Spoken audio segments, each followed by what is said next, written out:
So, thank you very much everyone for being here. So, I am Jordan Loper, I am Associate Professor of Economics at Université Clermont, Auvergne, CERDI. So, CERDI, we are a lab specialized in development economics, and we are jointly organizing the Global Development Conference with the GDN and with the CERDI. And so, it's my pleasure to moderate this session. This is the very first time I do this type of exercise, so please be kind with me. So, let me just say a few words about the event.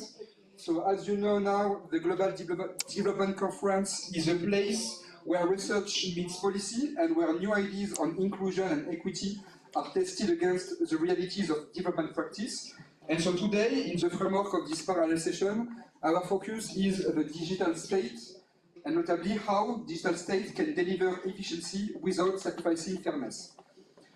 Around the world, digital transformation is reshaping public life.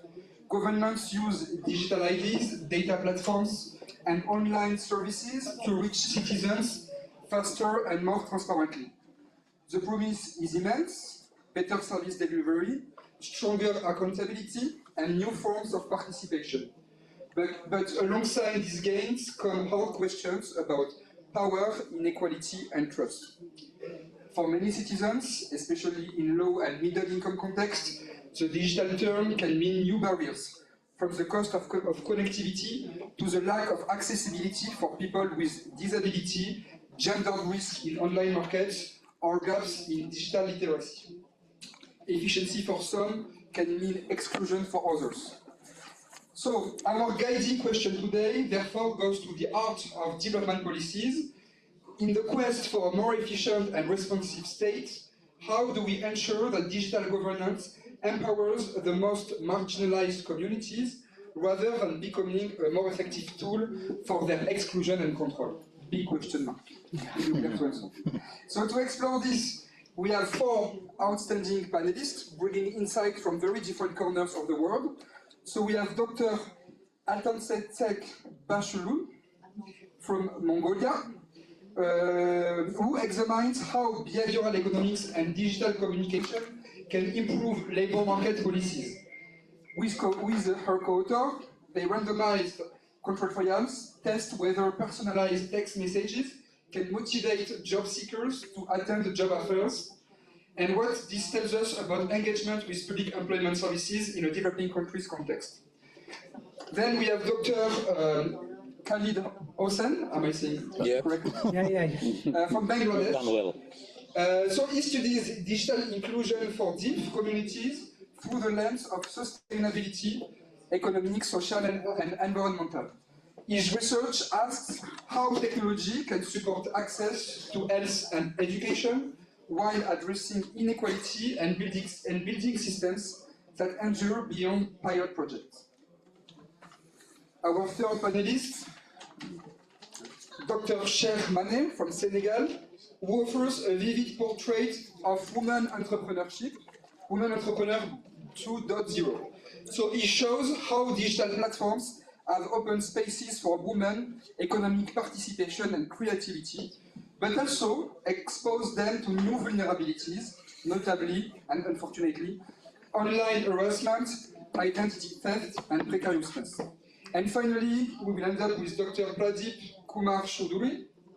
I try to do my best. Yeah, that's best you can. From India, he analyzes large-scale evidence on digital inequality in education.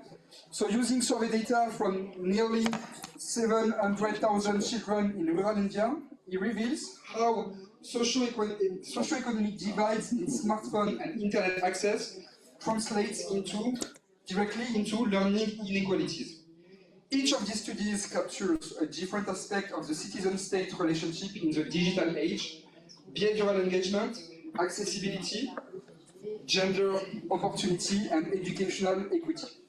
Together, they invite us to think not only about what technology can do, but about who it reaches, who it empowers, and who it leaves behind. Before jumping to our four panelists, it is also my pleasure to introduce Dr. Elisabetta Gentile. She is a principal economist at the Economic Research and Development Impact Department of the Asian Development Bank, ADB, who is funding this session. So we thank ADB very much for the participation. And you can applaud. And she will have a few words for herself. Thank you very much. And now a word from our sponsor. If you can pull up on the laptop, there is a web page with a landing page for our report. Yep. It's this one. It's the web page. And yes. All right. I hope it's popping up on the screen. So this is the report, the Asian Development Policy Report 2025, Harnessing Digital Transformation for Good. This is basically already showing some of the research that the ADB Digital Transformation Research Group has performed. And of course, this is only the beginning of a broader research agenda. If you allow me, I have selected a couple of messages from the report that I think are quite, this is convenient? No, they are quite relevant for this session. So the first message is that digital technologies can provide innovative solutions that empower women with new jobs and income opportunities. So we have seen how digital technologies reduce barriers in communication and social networks, creating opportunities for women who face connection constraints. Digital technologies also offer more flexible gig opportunities in terms of working hours and locations, generating new job opportunities for women who have family care responsibilities and may be less physically mobile. On this issue, the report highlights evidence from Vietnam and Bangladesh, showing how the implementation of these digital technologies has provided opportunities for women to enter the labor market or gain income from entrepreneurial opportunities. A second message is that digital technologies also facilitate women entrepreneurship by circumventing conventional constraints.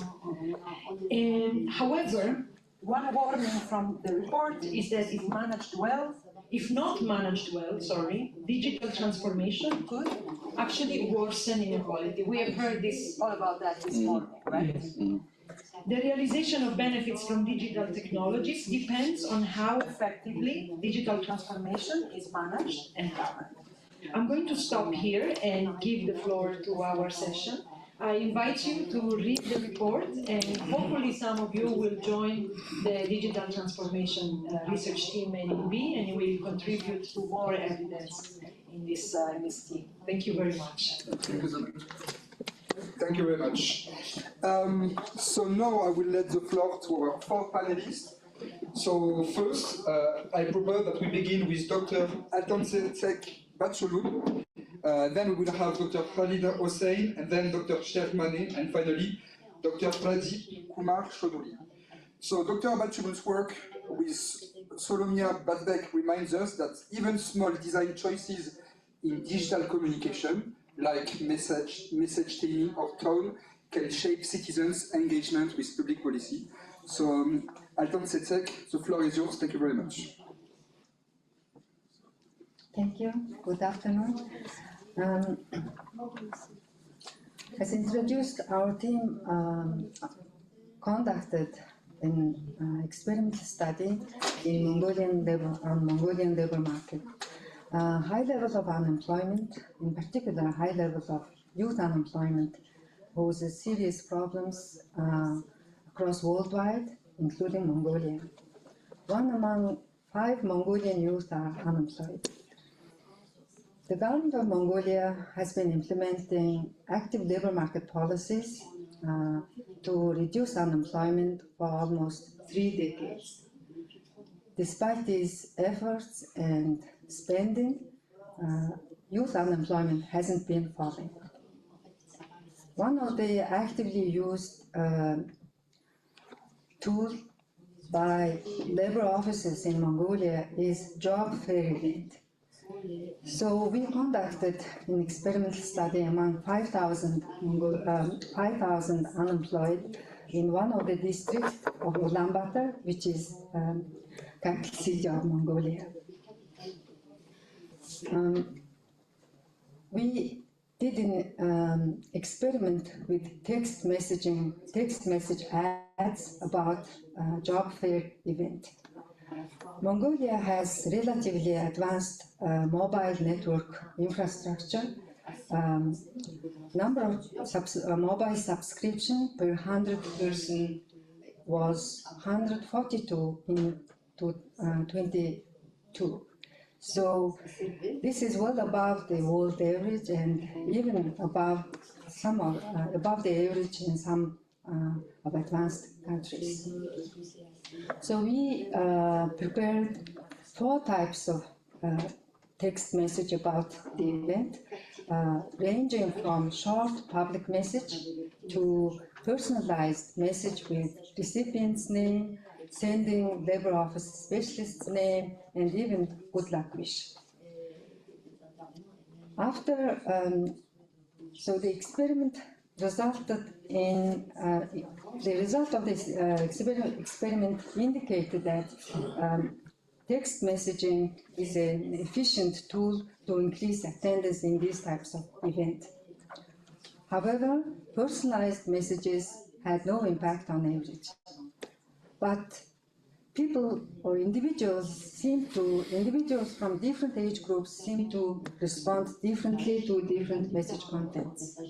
Mongolian youth prefer to respond to short public messages, while individuals older than 40 years tend to respond more to the personalized messages. So there is this heterogeneity in the impact of personalized messages. So our study, based on our results, we proposed the following for the policymakers on the labor market. First of all, these kind of digital tools can be combined with traditional active labor market policies, programs, or activities effectively to increase the policy effectiveness and to increase impact on employment. However, the policymakers should be aware of this heterogeneous impact of this kind of treatment. So, which indicates that whenever we be innovative about using these kind of digital tools, even these digital tools have this heterogeneous impact on the labor market, like traditional other activities. So these are the messages for policymakers from our study. Thank you. Thank you so much. Let me apologize, I forgot to mention that you're CEO of NRCC. Maybe you want to say a few words about that? Quickly, please. Okay. I have actually a very long academic career at the National University of Mongolia, but a few years back, approximately since 4 years ago, I joined this NRCC, National Research and Consulting Center, and hired as a CEO for this institute. And we usually conduct researches, and also one of the missions we have at our center is we want to increase the researchers' network in Mongolia and everywhere to learn from each other and also to share the experience and the results of our study, which is one of an effective way to increase the impact of research and also to reach the policymakers for effective policy. Thank you so much. Now let's switch to Dr. Khalid Hossain. So Khalid, you are a research fellow at Monash University, correct? And so turning to Bangladesh, where you're working about Bangladesh, sorry, you situate digital inclusion for persons with disability within a sustainability framework, linking accessibility to long-term economic, social, and environmental goals. So we are very enthusiastic to hear what you have to say about that. Thank you so much. Thanks, Jordan. When we were starting the session, I looked at a couple of my friends here who were receiving translation service. I assume they speak French, and that's why they are getting the translation service because we are speaking English. But if you imagine a deaf participant coming to this conference and entering into this room, what service do we have for the deaf participant? It's such a big conference, a lot of plenaries, a lot of parallel sessions, but we don't have a single sign language interpreter. As if we all assume that they don't need any learning, they don't need any networking, and that's the reality of more than 450 million plus deaf people around the world. And we are having a lot of technologies here, the translation service, technology oriented. We are having live broadcast of the whole thing, but then a deaf participant may not be benefited at all. So we are talking about digital inclusion at a conference, but then the conference itself is not addressing that, adequately. So I'm very critical about that. And we started our work from that perspective because we have seen that that's the reality that has been happening around the world. And when we are developing different digital interventions, we are not identifying those on the basis of the needs of persons with disabilities. My focus is obviously more on deaf people, and then forget about co-designing those with them, piloting with them, scaling up with them. So that's completely missing. So that's one thing. And then when interventions are designed, we have been talking about sustainability for a long time, like talking about the integration of economic, social, and environmental needs and how we can integrate those together. But that has not been also done. So from that perspective and exploring that problem, we started to do our initial work in Bangladesh to explore that with a target to co-design interventions, but we first had to explore what are the digital intervention needs of deaf people. And in Bangladesh, there are around 2.6 million people who have full or partial hearing loss. So yesterday we heard about Estonia during the keynote speech, and the number is like almost two times the entire population of Estonia. So you can understand the scale. And another striking figure is we have found that there are only 30 accredited sign language interpreters in Bangladesh. So one sign language interpreter for 100,000 deaf people. So you can imagine the level of exclusion they have, even if you forget about digital intervention. So we tried to understand the whole thing, like what sort of digital intervention needs they may have from those sustainability perspectives. And we explored, we got a lot of insights, but I would highlight now at the beginning about the sustainability related needs. So they mainly indicated health-related digital intervention needs the most, because often they are completely dependent on their caregivers.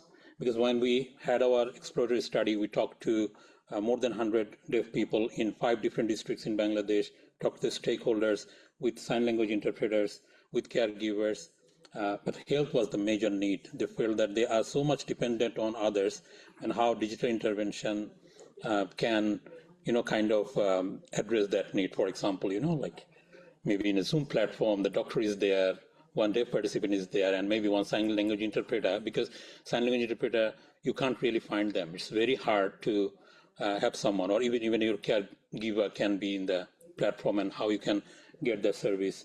So health was the major need, and mental health was also, like they indicated, because of all the social exclusion, policy negligence they have been facing. So there is a high rate of mental health issues. So they say that health is the major need. Then obviously education was second, and then income generating opportunities, they talked about that. They didn't highlight that much around environmental needs, but a bit of natural disaster related needs were there. So we also got some other insights, maybe since we would continue the conversation, but we felt that we really have major implications for different groups. Like if we talk about content makers, people who are designing different digital interventions, it has a major implications for them, having their thoughts. And I work at Human-Centered Computing Department at Monash University in Australia. So that is one of our major focus, like co-designing with persons with disabilities. So it is also our responsibility to look at that aspect. But then again, we also see a lot of development agencies. They are providing different informational materials to people in the society, but often those are not customized for deaf people in the community. So how they also can think from that perspective, and policymakers obviously they have a big role, so that they don't keep this no longer as an option, but making it a norm, a mandatory, so that more sign language interpreters come in the society. We think more about how we can create an ecosystem to ensure that. So I'll stop there, Jordan, and then we'll have more conversation around that. Thank you. Thank you very much, Dr. Hossain. If I get you well, this is a powerful reminder that inclusion must be at the heart of the system design, right? Such that disability is not a motive for exclusion, but rather inclusion. Yep. Next, I give the floor to Dr. Mané, who brings us to Senegal's vibrant online economy, where women entrepreneurs are building digital business and redefining empowerment in the process. So the floor is yours. Thank you so much. Thank you, Jordan.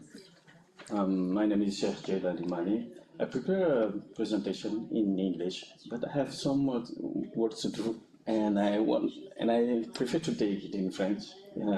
It's more easily for me, because I have many things to explain. But I'm sure you're going to understand what I'm telling in French. So I'm going to use simple words.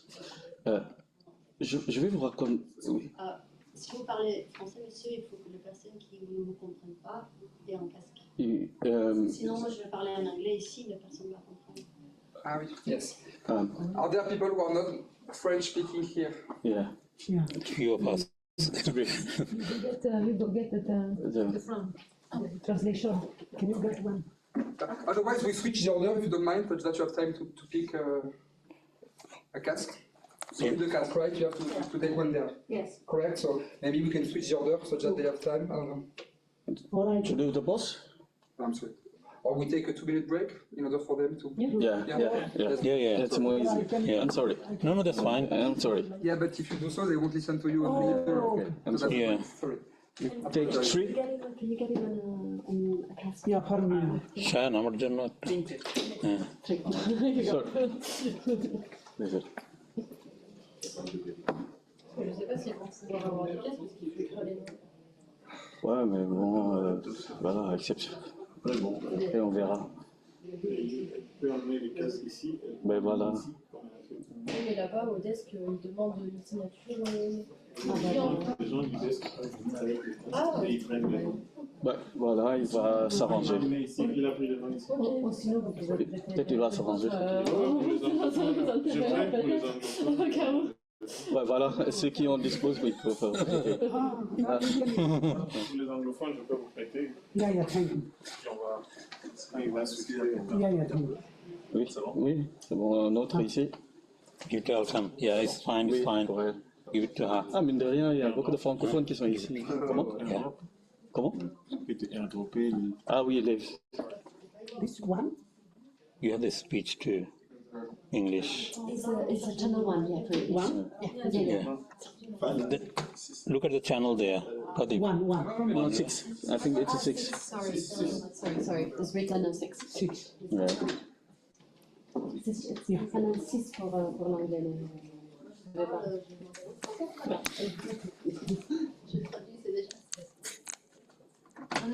Six is for French and 5 is for English. It's 5. Je vois toujours rien. You can start, like, I'll put my speech to. Ouais, oui, là. Pardon, Olaf. Getting into everything.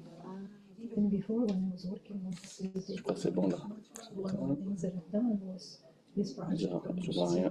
It's literally a digital platform digital for import-export.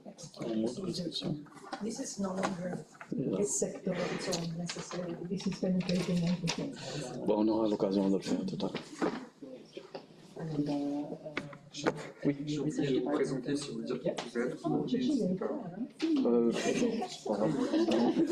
Peut-être à la fin, C'est vrai, j'ai oublié de présenter.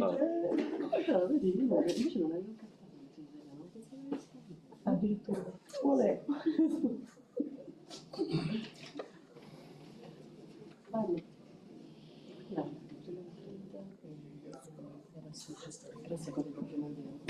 Sì, ho appena iniziato questa nuova posizione.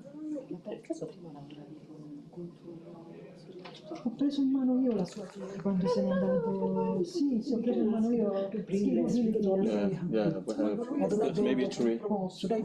E io ero appena l'ultimo arrivato in quello che c'ha It's fine. You're the speaker. Yeah, don't stay. Moderator, I'm Ronald. I'm fine with losing some public audience. I'm not fine with losing a speaker. Una 13 anni, era americana. Giovanissima, economist, specializzata in regione condattivi. Che voleva essere Mina Paz. Can we speak French? Yes. I'm trying. Bonjour. Figurati. Con me. Yeah, ça marche bien. We try. So when you talk, I can I'm trying. use that. Like, Je vais vous raconter une histoire. Poi ci lavoriamo un po' abbastanza. Non, qu'est-ce que ok. Je vais vous raconter une histoire. Adesso sono una specie di trio perché come reporti. It's okay. Maybe for Khalid. Adesso ho appena iniziato. thank you. Collocamento. 6, no? 6. Channels for the translator, it's 5. Five for English. for English and channel 6 for French. It's good for you?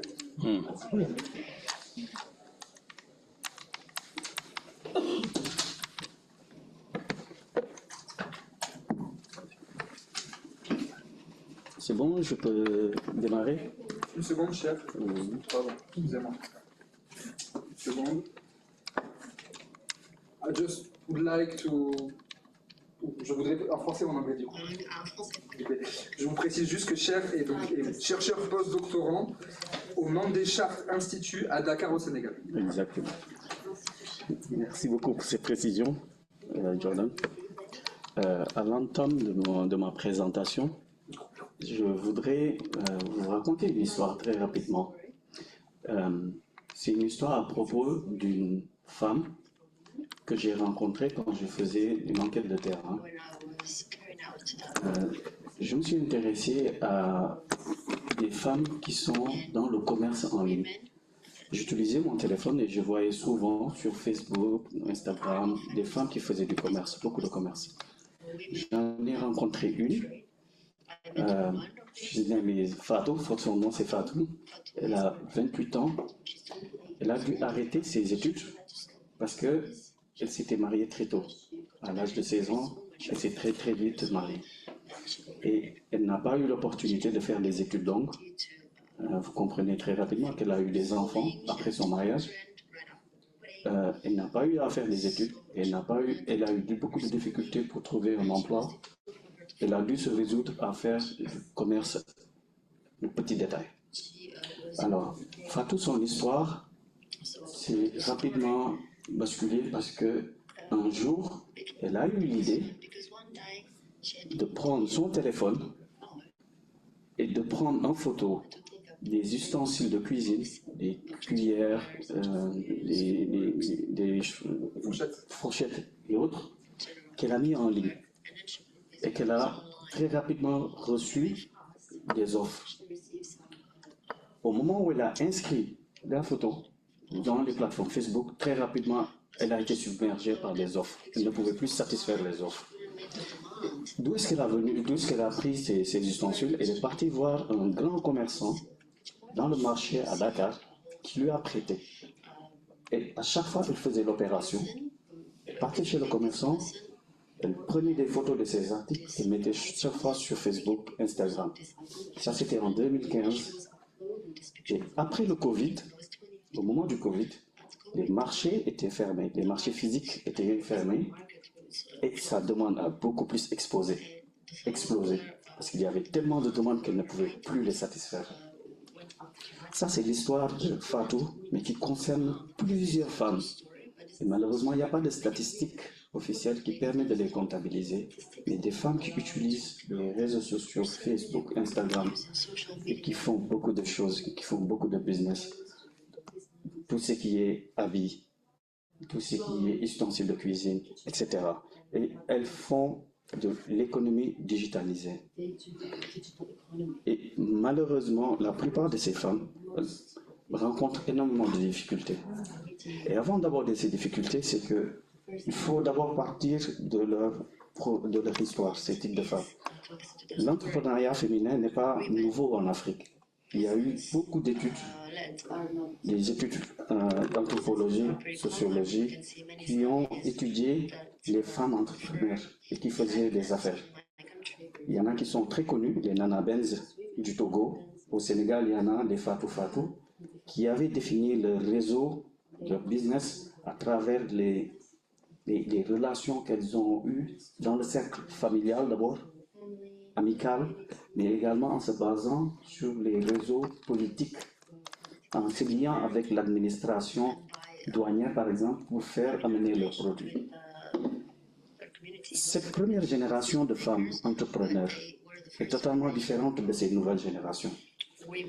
Avec ces femmes, juste un téléphone portable, un réseau Wi-Fi, parfois 3G, juste avec 1000 francs CFA, l'équivalent de $1 et $1 elles arrivent à faire changer et évoluer leurs conditions de femmes.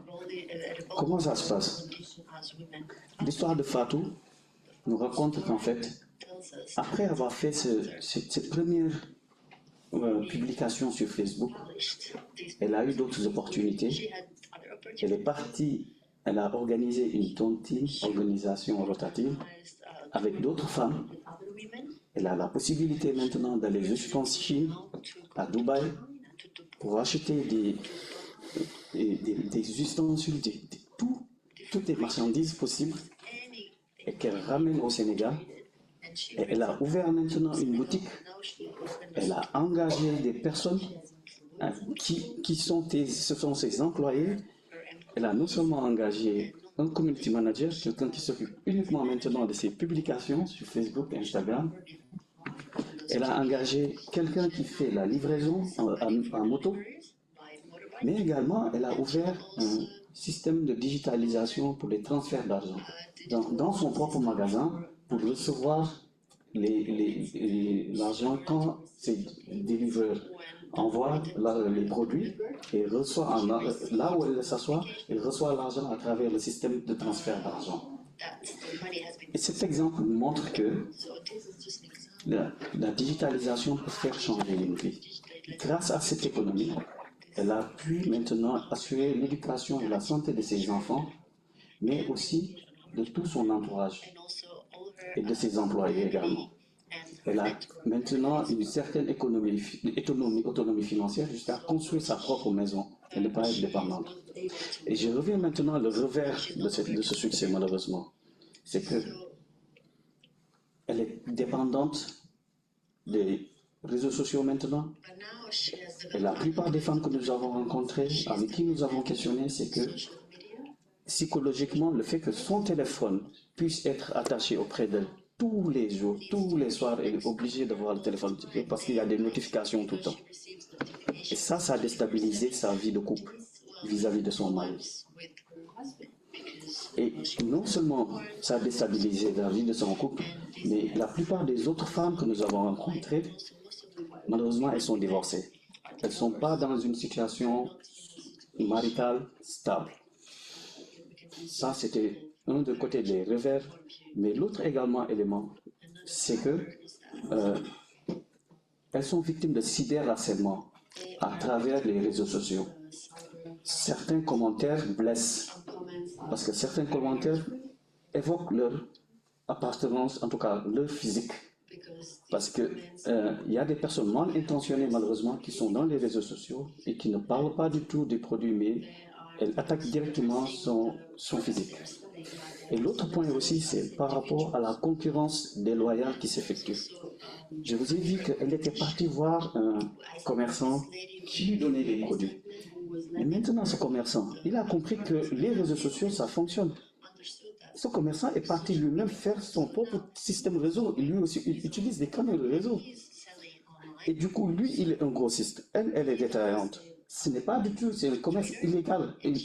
Pas illégal, mais c'est un commerce déloyal.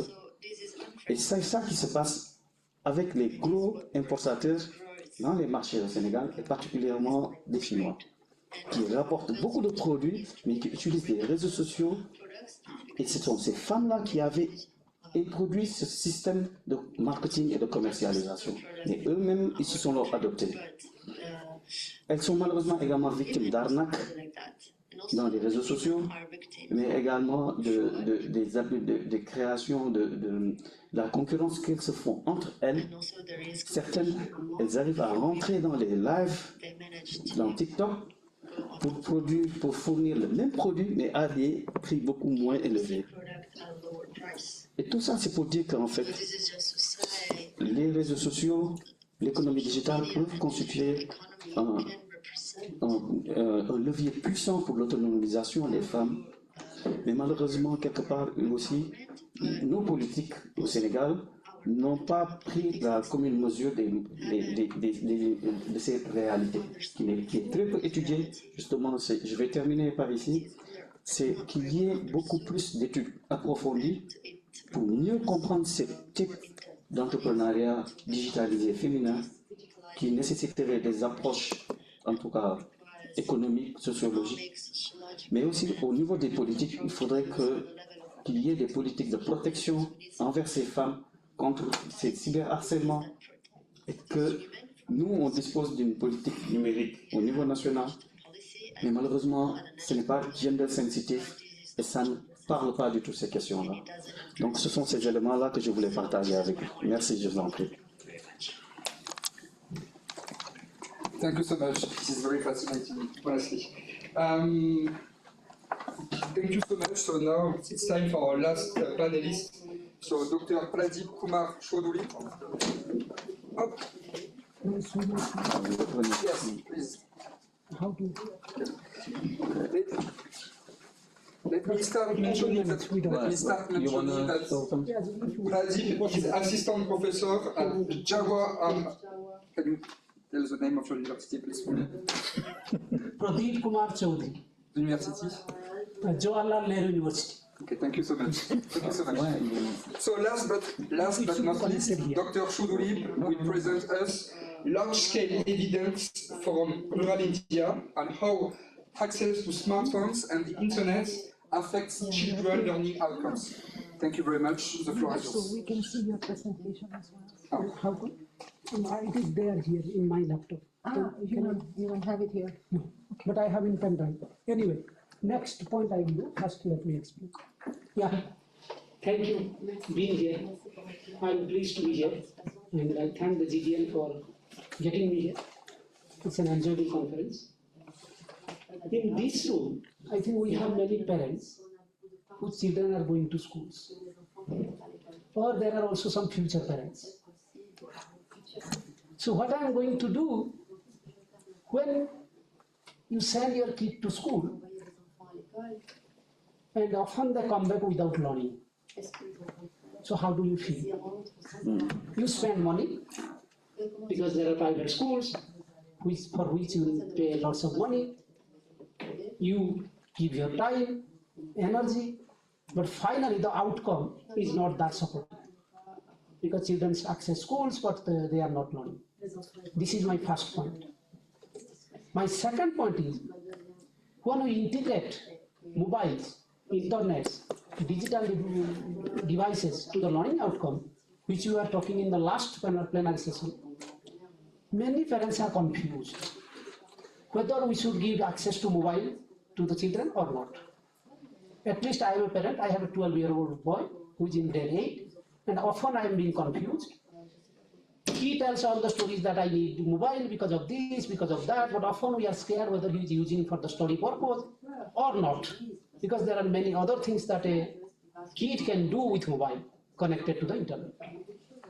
Connecting these 2 points, that's there is a learning crisis, or we call it learning poverty, and the internet and the smartphone or digital devices that brings better learning.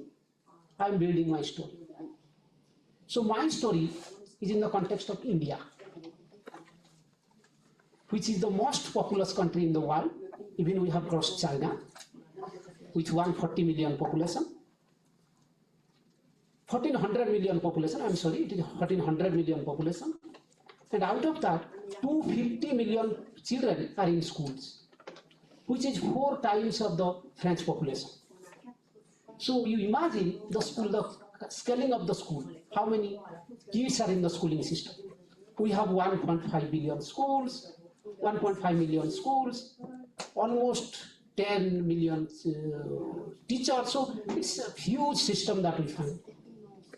While we have increased the access to schools among the school-going kids, almost 95% of the school-going kids are in the schools because of so many interesting policies. And one among them is the midday meal schemes in the schools, because hungry stomachs that usually doesn't help for learning, so the government of India gives children midday meals in the schools. So with all these policies, many children are being enrolled in schools, but the problem that we find is they are coming without learning.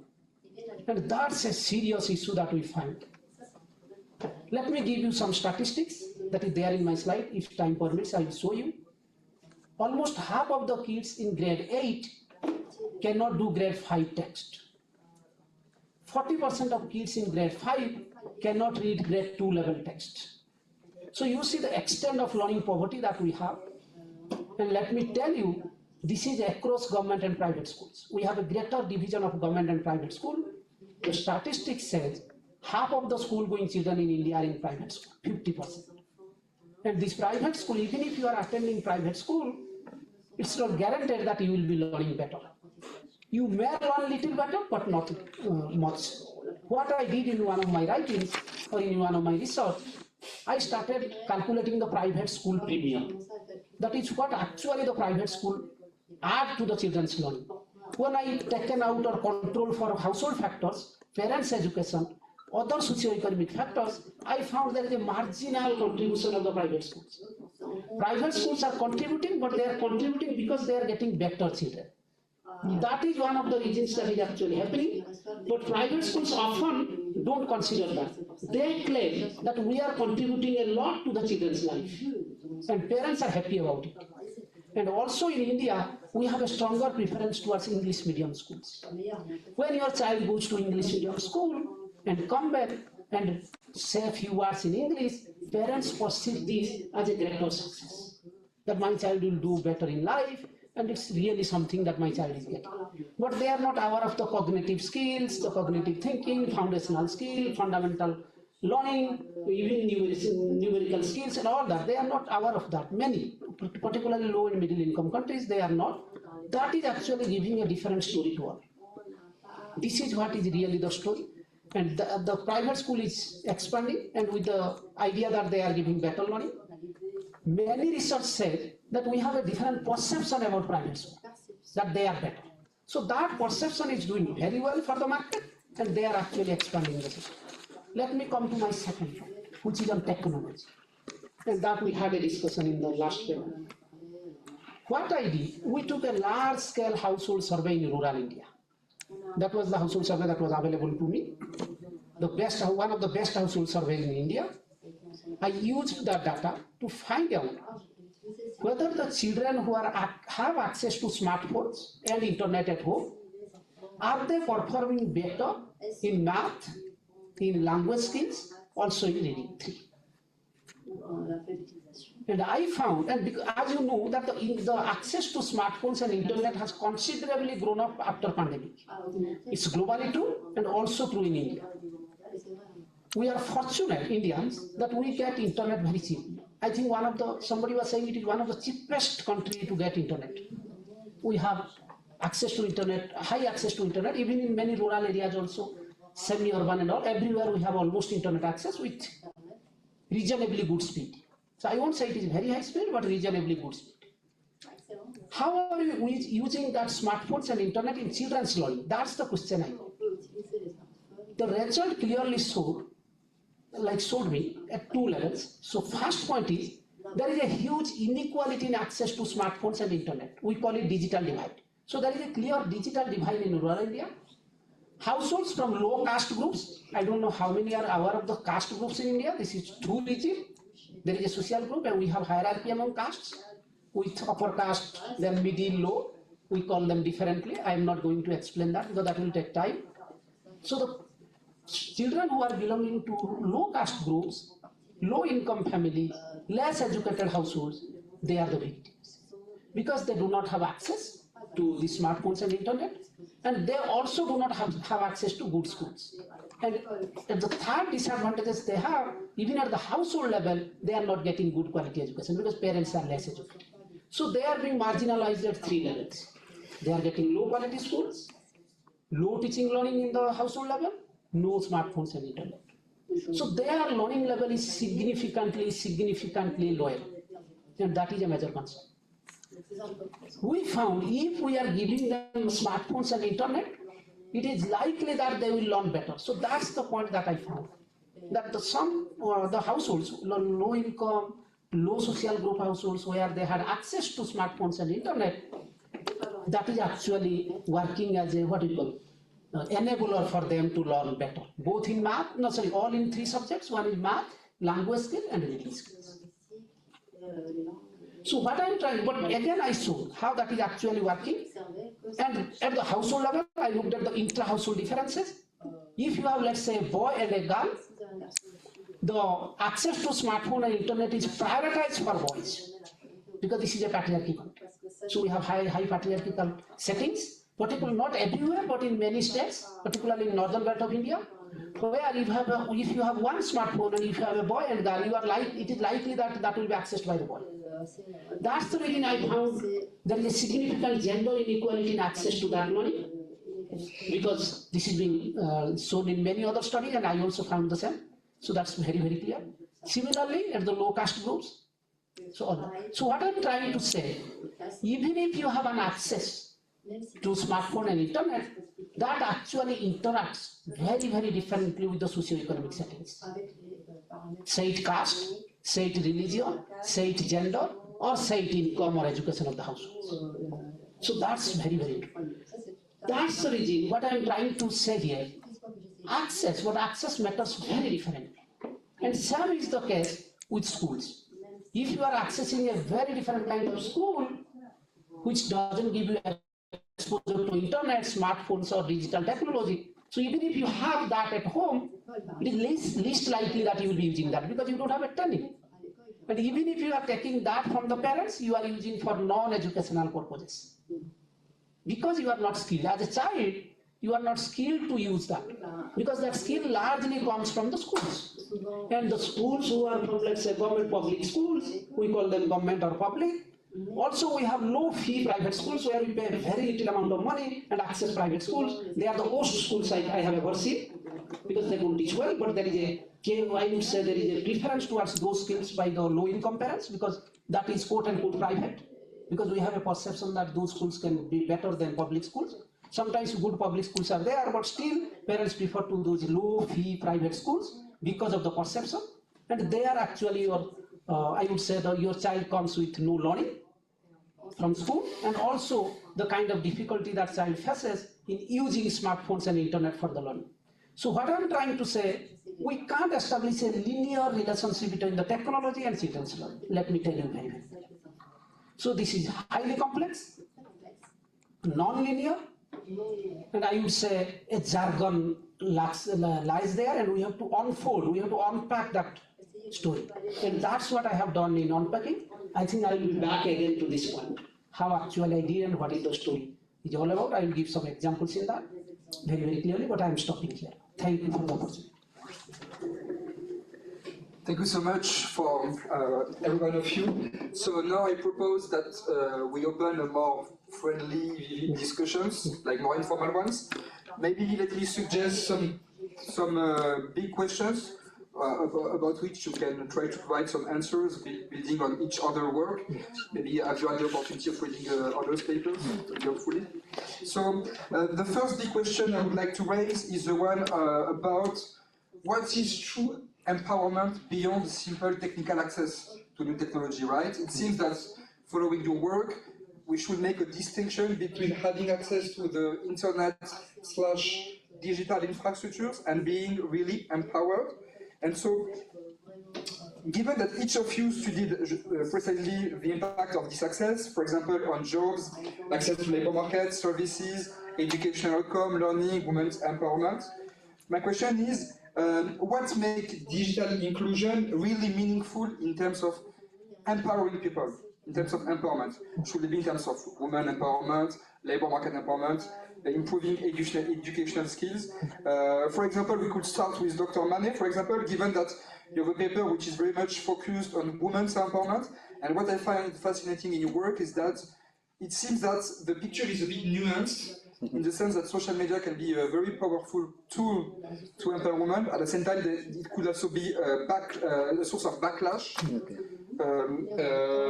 And given that we can learn from some behavioral insights from your work, for example, in Mongolia, for example, how could you build on behavioral work from your colleague to try to propose design solutions for in order to make social media a more empowering platform for women, for example? Thank you, Jordan. Merci beaucoup. Je propose des grandes questions que j'ai préparées, mais sentez-vous libre de dérouler votre... Oui, ok, d'accord, merci. Alors, ce que je peux apporter comme précision, c'est que les nouvelles technologies bouleversent tout l'écosystème des pays du Sud, comme particulièrement le Sénégal. Et au-delà d'être un outil qui s'est introduit dans toutes les structures sociales de nos pays, c'est que ce sont des outils qui sont réadaptés par les sociétés elles-mêmes. J'ai donné le cas des femmes qui sont dans l'entrepreneuriat.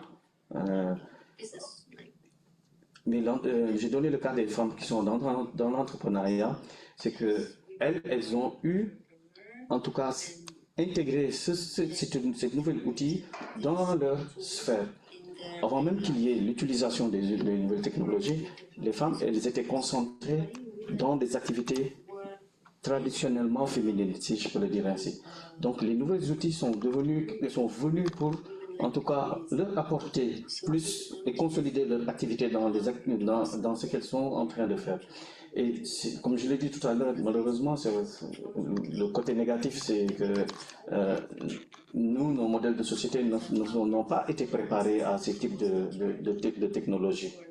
Et c'est ça le drame qui fait que chaque jour, en tout cas dans nos sociétés, on retrouve de plus en plus des phénomènes qui n'existaient pas il y a auparavant. Comme je l'ai dit, le cyberharcèlement n'existe pas dans le code de la famille et dans le code du travail, par exemple. Et ça, ce sont ces questionnements dans lesquels les politiques devraient pouvoir normalement se poser ces questions-là. Et ils devraient apporter et peut-être réadapter les instruments juridiques pour pouvoir, en tout cas, davantage protéger ces femmes-là. Donc, peut-être mon collègue pourrait apporter des informations supplémentaires dans le cas de Mongolie. Thank you. I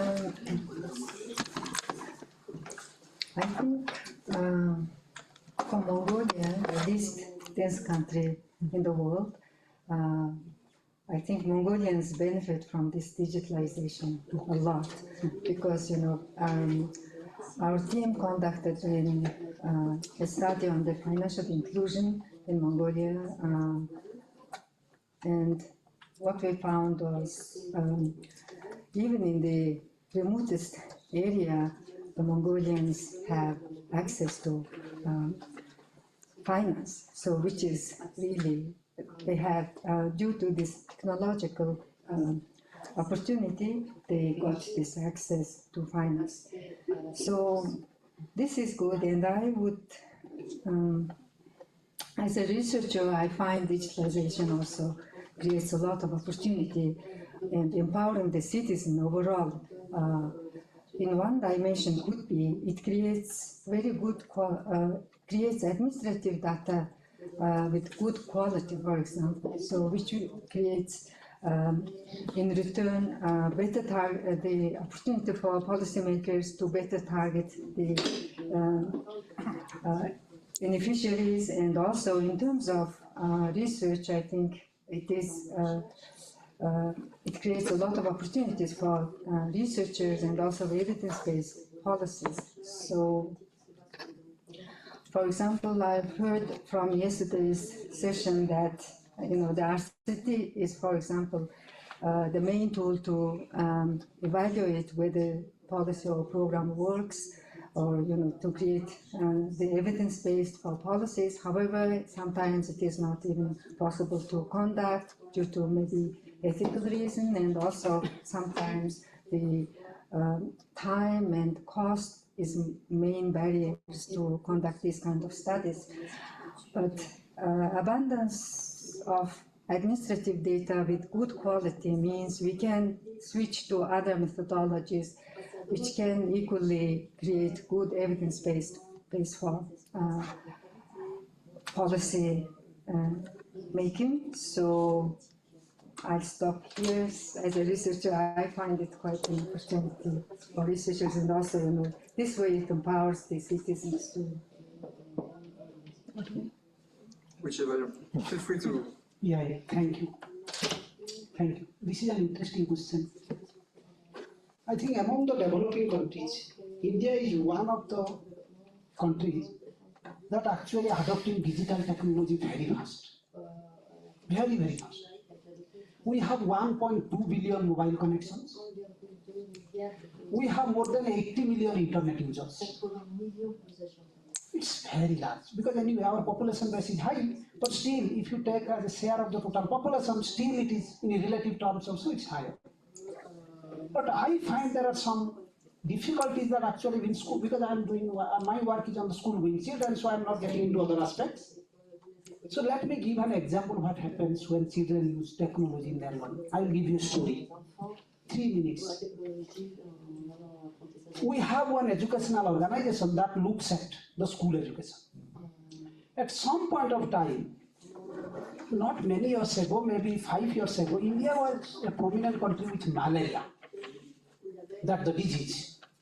What this organization thought that let us create awareness among school-going children on malaria, reducing malaria, because awareness was an issue. So they created a document on how to reduce or how to eradicate malaria, which comes from mosquito bites, we all know. So they created a small documentary and they went to many schools to show that. They went to schools in the urban areas, they showed that in the projectors, and they were very, very happy, and they were asked many questions to the school-going kids who are sitting and watching, and they answered very correctly. And this organization was very happy, because at the country level they tried to expand, and they went to many schools to show, because it is actually creating awareness. At one point of time, they went to some schools in rural areas, which are tribal dominated. And largely the people who are from low socioeconomic settings, they live there. Because there also the malaria happens a lot. It is the people are being infected. So they showed the same in a classroom. They also showed the same documentary to those kids of class 1 to 8.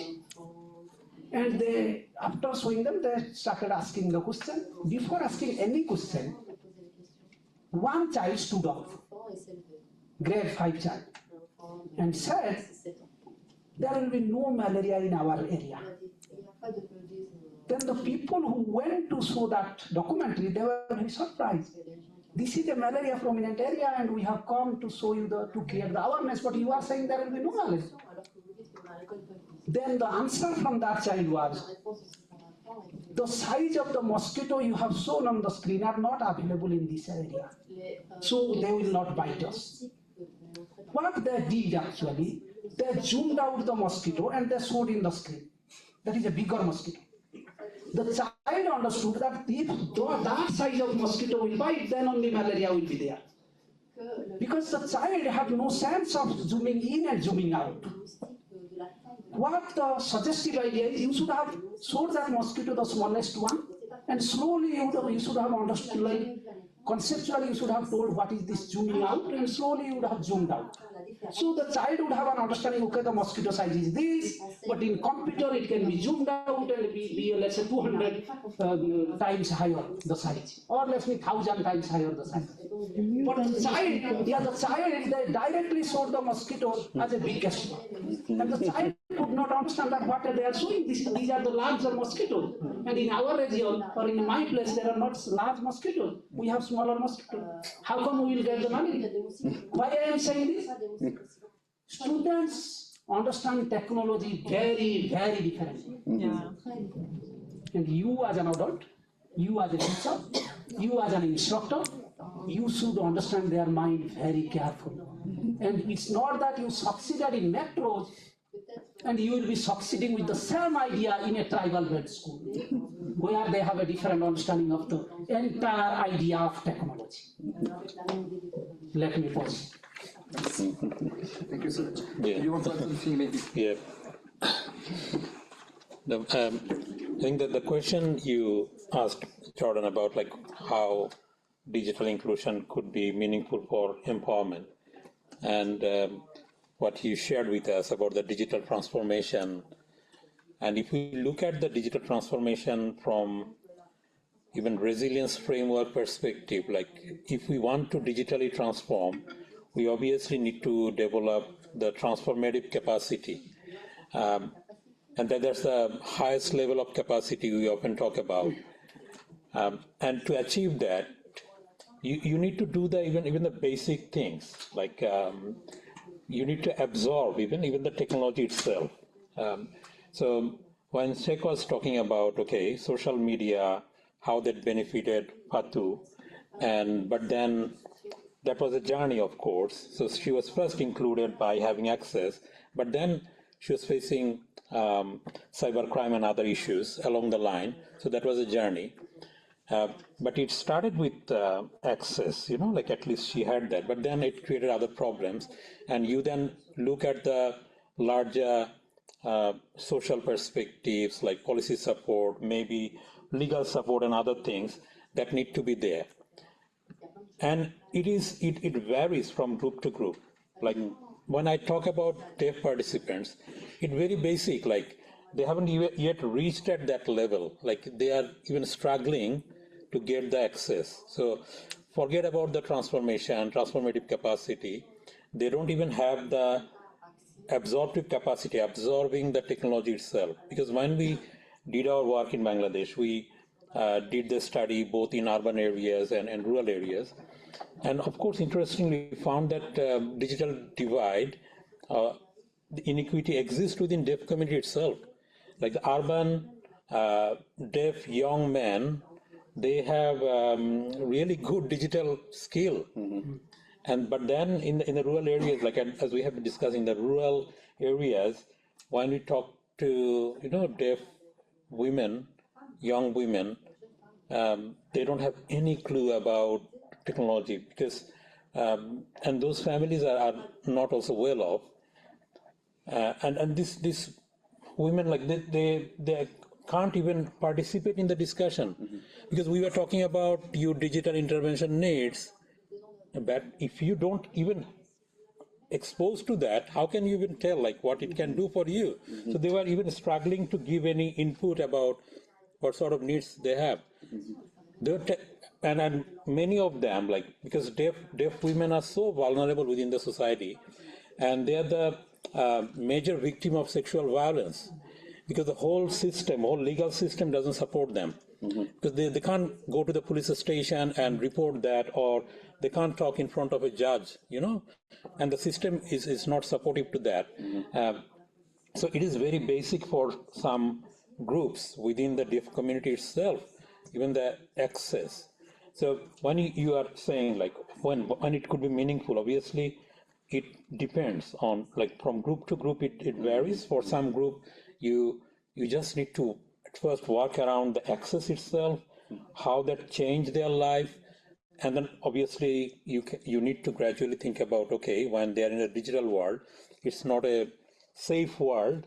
Of course there will be different challenges, and how we prepare the society, broader society itself. The societal attitude is a big thing, as you are talking about, everyone is talking about, that if that doesn't help, you would not be able to ensure digital inclusion.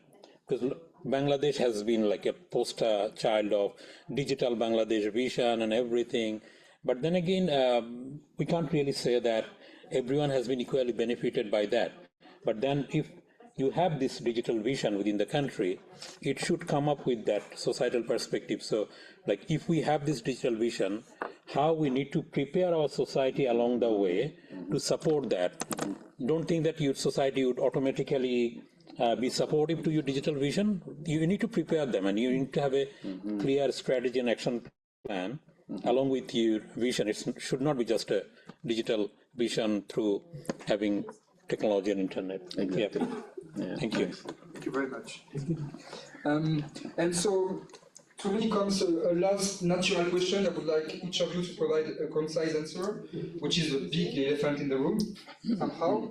If you could propose one concrete policy, reform to make digital governance more inclusive, what would it be?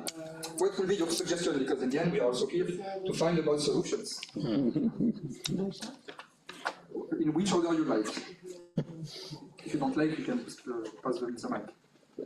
No, I think I should let us. And then I will open the discussion to the floor.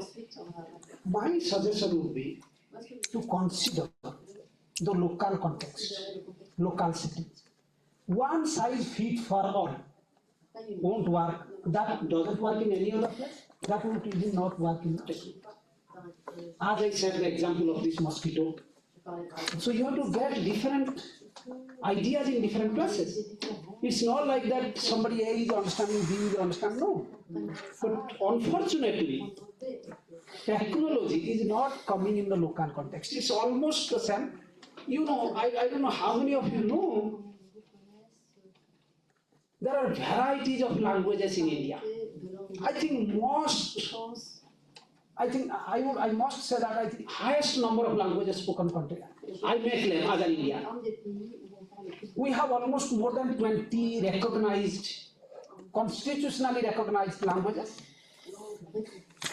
I said thousands, but if you get in, like if you talk to a linguist, then he or she will say it will be in millions, almost dialectics. In some cases you have different dialectics, we may not have scripts. But how technology is inclusive to languages? Often they are in English, or now we are trying to get into Hindi or some major regional languages. And there are many, for many, this technology is not reaching because they are not well versed in English or in Hindi. So language is everything. So how to include the language into digital policies? How to consider the local settings into the digital policies? How to reach the unreachables? How to reach the unreachables? Not in terms of giving their smartphone internet, but real inclusiveness, which we keep talking in the last 3 days, though there are difficulties, but still, how are you going to do this? And I must say here, this market will not able to do this. I am very, very sure.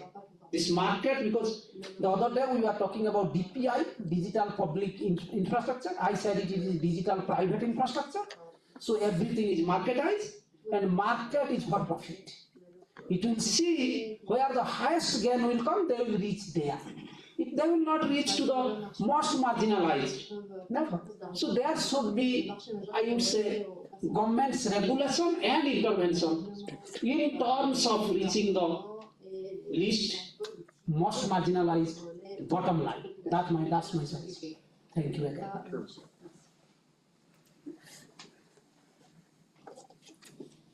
Yeah, very difficult question. Concise and short answer. Okay, so I like We're already a bit late, so I I'm apologize. sorry, I took more than you. Yeah, I like to follow my colleague's idea, and I would suggest any policy discussions which relies on digital tools should have protocol of discussing possible risk of exclusion. So that would be if every time policymakers or scientists, researchers discuss digital tools, if it becomes a protocol, then we can, prevent someone, or we can prevent some unintended exclusion might happen due to this, unawareness. Yes. And why I'm pressing on this is recently I've attended a policy discussion about, about possibility of introducing subsidy policy for utility costs for vulnerable groups. So in that room, everybody was maybe the most efficient way is to use smartphone application. So that is more efficient and more, of course it has many advantages, but it assumes the people in the room just assumes, everybody has, first of all, access to a smartphone, and second, the skills to use those applications, even, some may have lack skills with smartphones. So from that discussion, I just thought maybe we should, have this habit of discussing whether we might exclude someone from this kind of policies whenever we discuss about, possibility of using digital tools. Maybe let me finish in English then. Okay, yeah, good idea. That's a good start. Yeah.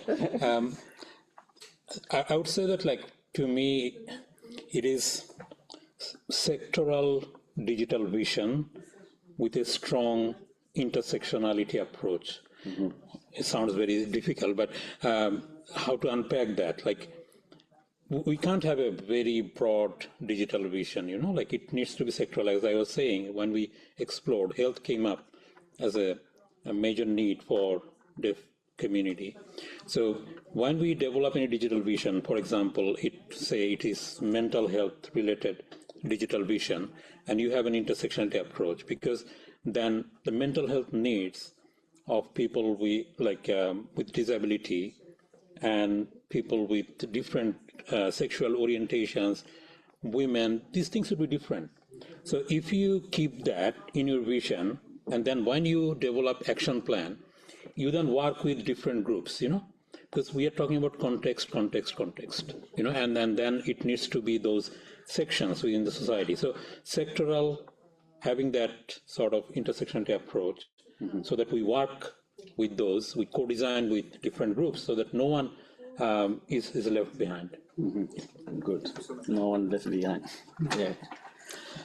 Merci beaucoup, Khalid. Your casque. Sorry. Pour aller très rapidement, la recommandation phare que je donnerai, en tout cas à l'issue de ces travaux dans nos pays respectifs, c'est d'avoir déjà un document stratégique qui parlerait et qui viserait uniquement à protéger les femmes qui sont dans les réseaux sociaux et qui utilisent l'économie digitale. Dans ce document... Can you turn on the channel? Yeah. Yep. C'est bon? Je peux répéter? Can you make a test? Yeah. Je peux répéter? Oui, recommencer ça. Oui, d'accord. Donc, ça marche? Now it's working.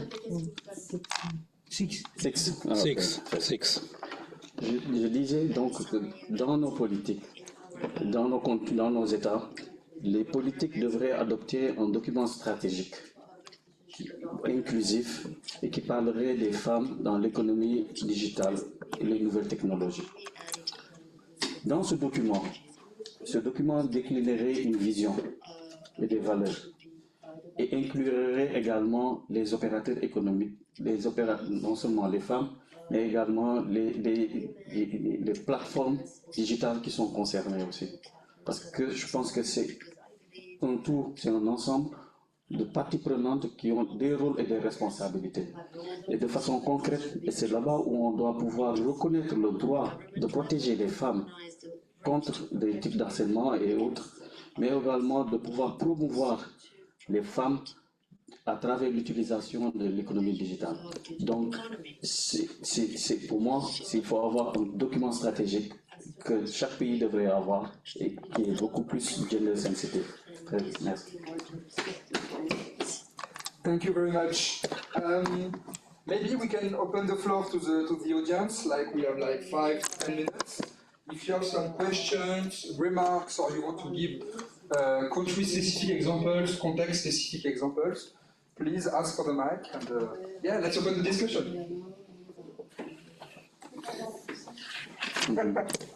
French, Channel 5. Okay. J'ai levé la première main, comme ça je comprends. Je veux rebondir sur ce que dit Cheikh. Bien le micro, Un peu comme hier. Je vais rebondir donc de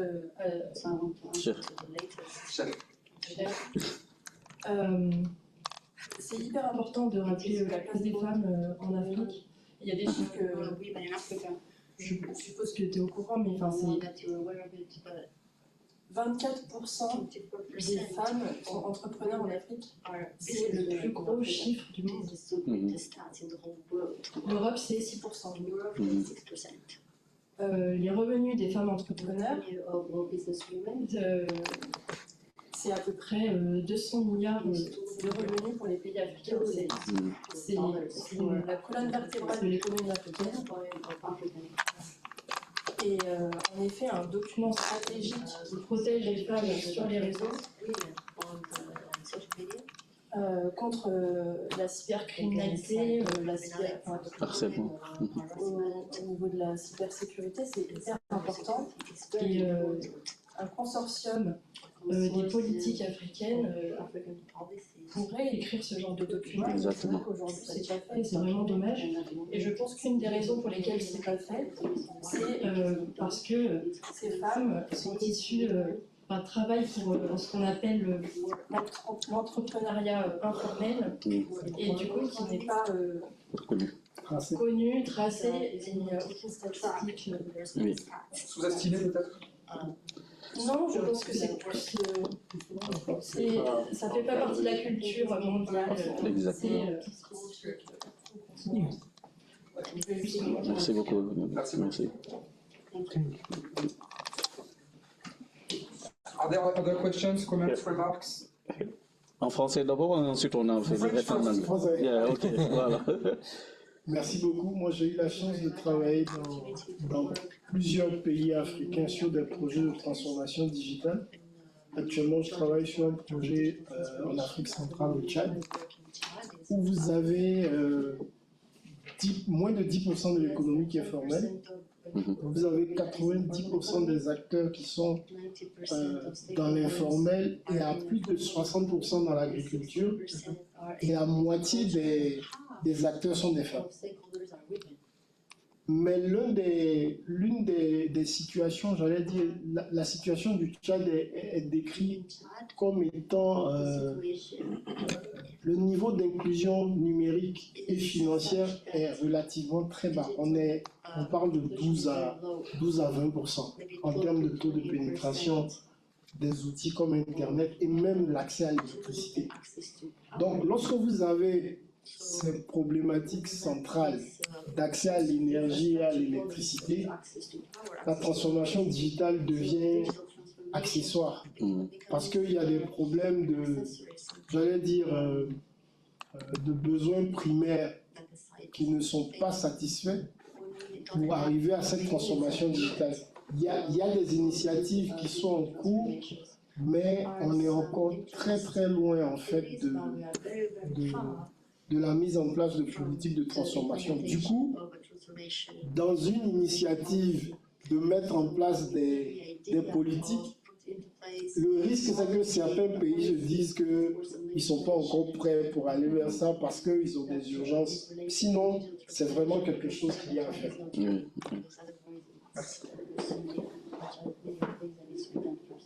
Now in English. So, thank you all of you for your wonderful discussion. My question is generally to Cheikh and to Pradeep. In many cases, any technological tool or digital tool, it can replicate the social inequalities or social problems. It just and in some cases it can eradicate the social distinctions and social inequalities. So, what are the factors you consider most important that actually contribute to lower the gaps, and what should the governments or what should be done to such that the technology or digital technology does not just replicate, but it also enhance the equality and inclusion. Narrow the gap. Narrow the gap. Another question, maybe, or we finish the question? Maybe one additional ones? Yes. You will remember all the question? Don't forget. He has written already. No, no, it's okay for me. So my question would be to Pradeep and you would answer along with that. Yesterday we saw a movie, for the movie name, that how the person is replacing his father with ChatGPT and Google and everything. So, I mean, Pradeep, what he's trying to say is that the lack of good quality education from public schools is being compensated by the information from mobiles and internet and whatever. But I feel that this is coming from the fact that because private schools are inaccessible to the lower strata of the economy, that's why they are giving access. They also do not have the knowledge that what is good or what is bad for their kids, because probably these parents are uneducated and they are also unaware of the bad impacts of the internet. So how would so first, I think the necessary policy would be to increase the quality of public schools than providing internet or mobile to kids, because even the parents can't regulate or they are unaware of what is there on the internet.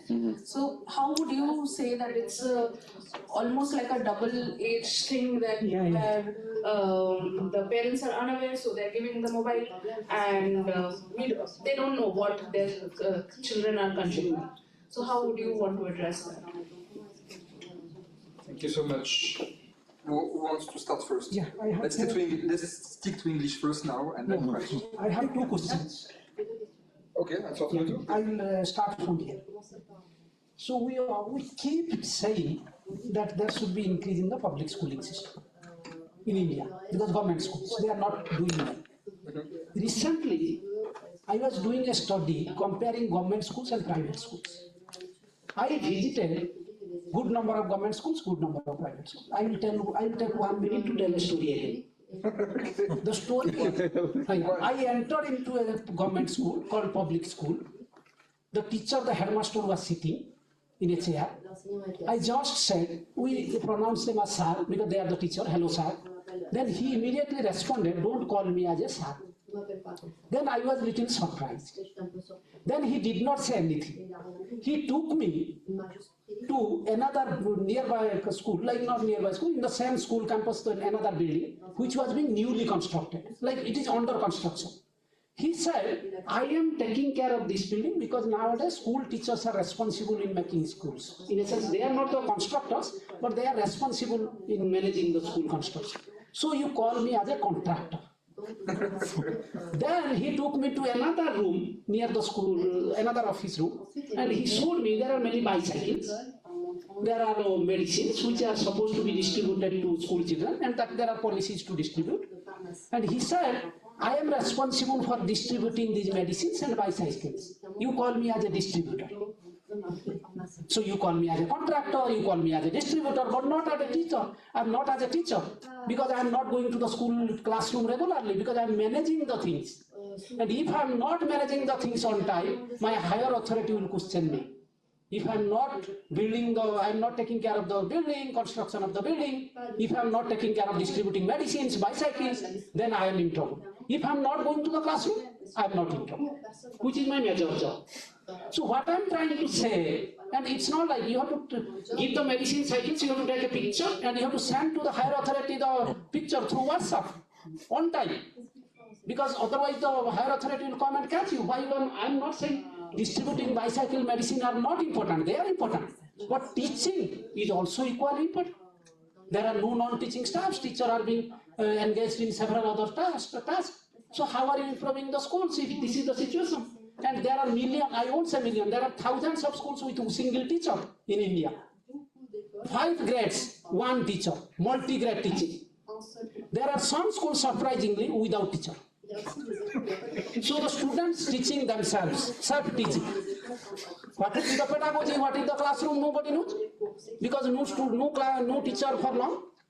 So this is the situation how you improve. That is actually the catching point for the market and they are grabbing. Getting the point? So let me come to his. This is, but in that case, technology is another way to trap it because we have many technical tech industries. They are grabbing the market and they are actually putting lots of misinformation among the parents. I don't have time, otherwise I would have told another story. But stories upon stories may take time, so I will not. But anyway, if you want to interact with me, I will tell more stories. How they actually come to the parents and say, you give me 2 months, I will make your child 100% scoring. This is the guarantee this tech industries give. As if like tablets and you eat and you be cured. So they say, if your child is scoring 99%, I will make it 100. Just give me 2 months and some money. This is the kind of thing that is happening. This is an important point. What are the factors that will actually impacting the gap and how we can minimize the gap? I again repeat, we should make some policies with mind, not without mind. Our digital policies are very, very absurd, I would say, not considering the context, not considering the users. Sometimes they are throwing to the market, and market is actually throwing to us. And I won't say this is surprising, but this is the practice, that many edtech or many policies in the edtech industry, they are actually changing very fast. The technical things changes the fast. Changing the so it's very difficult to understand the problem itself. Like before you understand the problem, there will be another problem. So problem after problem, changes and all that is so frequent that we don't get time to understand the technical things well. That is my understanding. Before you understand something new will be thrown in. And you are into that. And market is there to give you. Just replacing mobiles, replacing G's, 2G, 3G, 4G, 5G, all these things are happening very, very rapidly, that it becomes difficult. But I would again say, I have many points, but I will say one point and I will end, that we should have local security. Understanding the problem, then getting the solution. It's not solution to problem, it should be problem to solution. Bottom up to rather than top down. Yeah. Bottom up solutions. Yeah, that is what I was trying. But I don't have time. Quickly. Yeah, it's finished. Okay, for me. I will try to answer in your question. I think it's about the principal factor between to reduce the gap, this gender gap. I think we have to, in our country, we have strategic gender national gender equality and equality and politics. And in this document, it is the national document of strategy of gender for reduced gap, and we don't have this problematic we talk about today in the document. I think politics must, specifically the Ministry of Women and Family in Senegal, must recognize the women who work, women traders, then right, and to put it in the national strategic gender and other things like training her on strategic marketing, digital, and other things. I think it's better to reduce gap and for empowerment women. To finish? No, okay. Okay. I have something to say. Nothing, it's okay. So thank you so much, everyone. Let me wrap up. So as we close, let's reflect on what today's discussion tells us about building a digital state that is both efficient and fair. Yes. So in Mongolia, we learned that digital outreach must be attuned to human behavior, that even text messages can reveal how timing and personalization affect inclusion. So we have to take into account more behavior, the human behavior, in order to improve the design of platforms, notably, and digital communication. In Bangladesh, Dr. Hossain reminded us that accessibility, sustainability, and collaboration must go hand in hand. Technology succeeds only when co-created with those it serves, notably deaf people. In Senegal, Dr. Mané showed how women are rewriting the rules of entrepreneurship online, transforming informal networks into digital livelihoods, yet still facing structural and social barriers. And in India, last but not least, Dr. Choudhury's evidence revealed that the digital divide mirrors deeper inequalities, reminding us that innovation without equity can widen, not bridge gaps. So we need to narrow the gaps, right? So the thread running through all four is clear. Digital transformation is never purely technical. It is a social, political, and ethical project that must balance efficiency with equity, innovation with accountability, and data with dignity. Building an inclusive digital state means centering agency, citizens not just as users, but as co-designers of the systems that govern them. As we continue this conversation across the conference, I invite us to ask, what kind of digital future are we building? One that counts people, our simple data points, or one that truly includes them? Right, and so to go back to your points, not listening to me anymore, to go back to your points, even if in some countries there is a lot to do, I think it's important that we start ask these questions even before this infrastructure happens, right? In order to not repeat the mistakes the Western world, for example, can have done, right? Yeah. So, again, what kind of digital future are we building? One that counts people as single data points, or one that truly includes them? Let's ensure that digital states listens as much as it computes, that it empowers rather than controls, that it leaves no one behind. Thank you to all our panelists. Thank you to the four of you. Thank you to the ADB for following the session. It was a pleasure. And let's discuss around the coffee. Thank you so much. Thank you, Jordan. Congratulations. Congratulations.